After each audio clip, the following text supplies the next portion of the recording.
दोस्तों, आज मैं आपको एक बहुत अच्छी बात बता रहा हूं, ध्यान से सुनिएगा।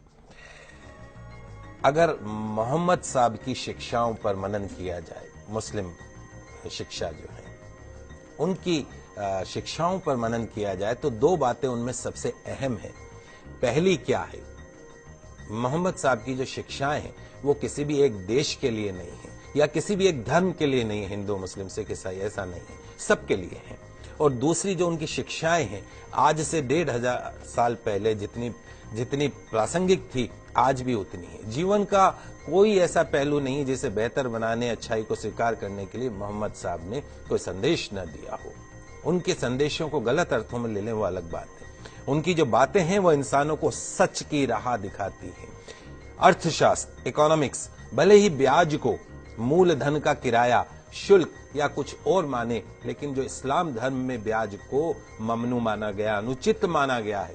इस्लाम के मुताबिक ब्याज एक ऐसी व्यवस्था है जो अमीर को और अमीर बनाती है और गरीब को और गरीब बनाती है। इस प्रकार ये एक शोषण का जरिया है। पवित्र कुरान स्पष्ट रूप से ब्याज को वर्जित मानती है। इंसानों के लिए कहा गया है, हे ईमान वालों, 2 गुना और 4 गुना करके ब्याज मत खाया करो।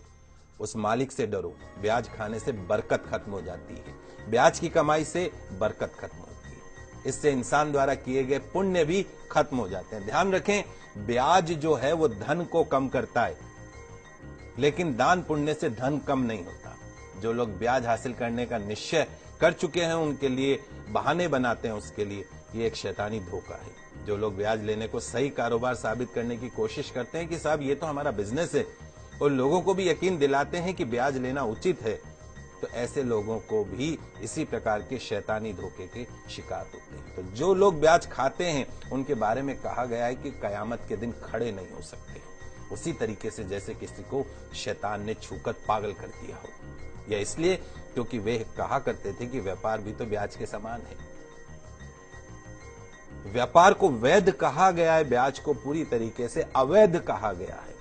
जो लोग इस हिदायत के बाद ब्याज लेना बंद कर देंगे उनका मामला हुजूर को सुपुर्द है, लेकिन तमाम जानकारी के बाद जो नहीं संभला, जिसने ब्याज लेना जारी रखा, उसके आगे नारकीय जीवन है, उसकी कोई मुक्ति नहीं। तो खुदा के वास्ते उस मालिक से डरिए और जो कुछ भी ब्याज में से शेष रह गया है उसे छोड़ दीजिए।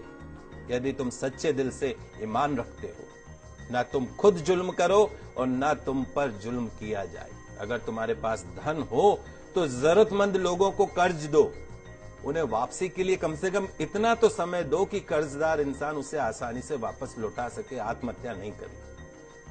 किसी वास्तविक वो अवश्यम भावी जो मजबूरी होती है कि कहीं जानबूझ के कोई नहीं, लेकिन मजबूरी है, अगर उस मजबूरी में अगर वो तुम्हारा समय पर धन नहीं लौटा सके तो उस पर कभी सख्ती मत करो, उसका अपमान मत करो, गालियां मत दो, उसे और समय दो।